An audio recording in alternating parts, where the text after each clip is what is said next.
Hey guys, welcome back to another video. So what we have here is the Nest Hub, and we just got this, but before we unbox it, we had unboxed the Echo Show 5, which you can watch a video right here. But we are going to do a comparison between these two, so if you don't want to miss that, please make sure to subscribe.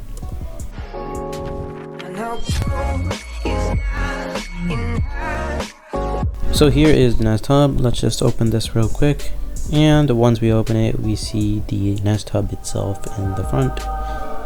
And now let's put that aside.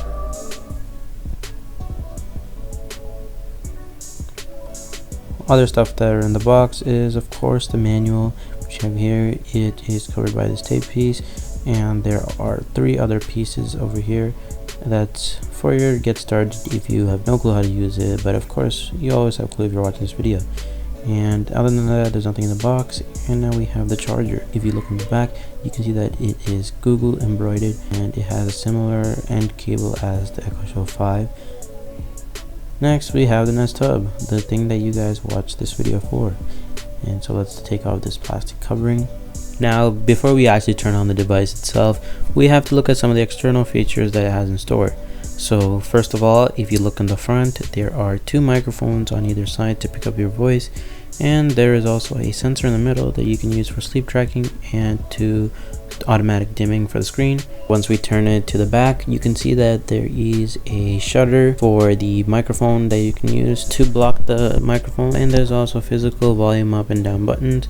And there is also 1 port, which is pretty surprising compared to the 3 ports in Echo Show 5, but Google keeps it simplistic and has 1 port. Now let's plug this into the outlet in the back.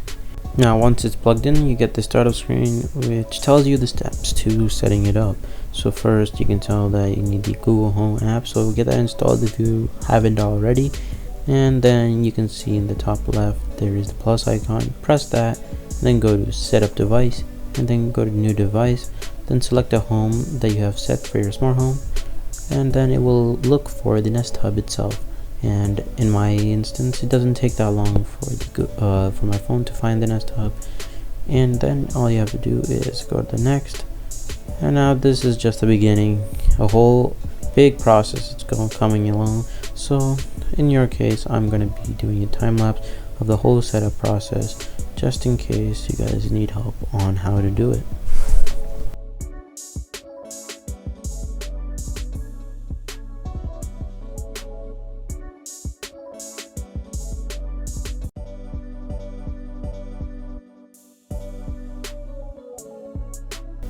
Now we're just about finished. All I have to do is do the extra features, and the only reason why it takes pretty long for the setup process is that Google explains thoroughly all the things that the Nest Hub can do, and then finally we are done.